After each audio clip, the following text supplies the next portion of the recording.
say Debo's not going to play. What's that adjustment like for yourself and for the other receivers?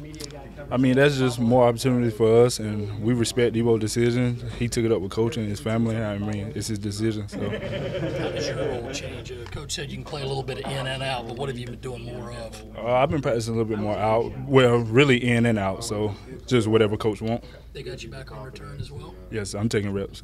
First team, or do you guys just kind of just rotate? Yes, sir.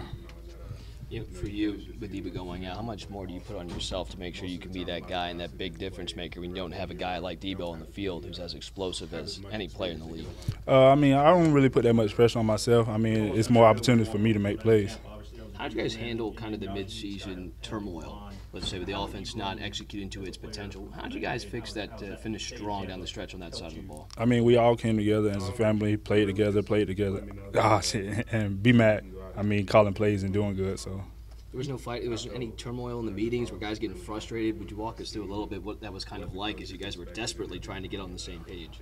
I mean, no, it wasn't. Meetings was, I mean, normal. So like, that was that. How much are you guys in a better position to play without Debo this year than maybe last year when it kind of poof all of a sudden happened there in the third game of the season? I mean, we just gonna go out there and do what we got to do. I mean, Debo is a big help, but we still got to go out there and play with him or without him. Shot, the first game of your career was in Charlotte last year. What do you remember about that game and about that stadium? Well, the couple catches that I had and the miss I made. So, I mean, and I was a freshman, so like, I mean, it was amazing. Have you been talking to the other guys about any kind of adjustments you might have to have about playing in an NFL stadium? No, sir. How much did you get to know Jessica Jackson much on your in your recruiting process, and how much has she helped maybe the recruiting side of things? She was very helpful. She was there anytime I needed her, anytime I needed a question or what to do, where to go. She was there on campus. You know, she's great help. Sorry if I've been asked, but I guess when did you first find out about Debo's decision? I guess sit out. Did y'all talk about it beforehand, and what was your reaction when I guess he ultimately made that call?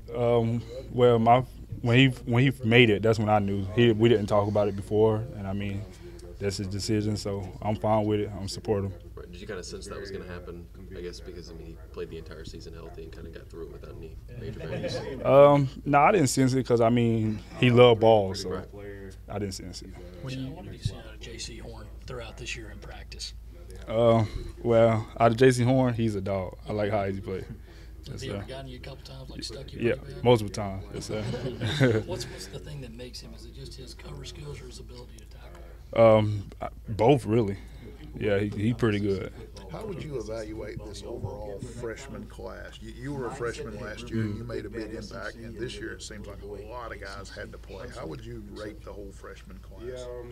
I would rate them very high, and I mean it's a couple players that I mean did a little bit more and got more time to play, but I feel like we got a good thing going. Who stood out to you? You mentioned JC. Anybody else really? JC, Dylan Wanham, Fenwick, Deshaun Fenwick when he got in. So, I mean, Josh Van, receiver. What did you see out of Josh this year as far as his development? I mean, he came in, stepped up, played, made some plays. I just feel like when he catch the ball, he got to get upfield and work. You guys were part of a big bowl victory last year against Michigan. What does a bowl victory do for a team going into the offseason? I mean, it gives us more confidence going in, and I mean, the bowl game is when you win, it's fun. What do you plan on spending that Belk shopping spree on? I really don't know. I was talking to my mom about it. I really don't know what to spend. A couple shirts, that maybe. That's it. What about for her? Yeah, she said she wanted a necklace, so I might get her that. Okay. Have you ever been in a Belk? No. So you haven't looked online yet and browsed their selection? Nah, not really. I know Coach McClendon got an extension this week and got a big raise. Do you expect him to take you guys out for any extra dinners now? $1 million?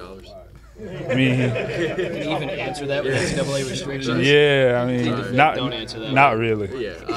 So I guess was it shocking to you to see kind of him get that year and that big raise?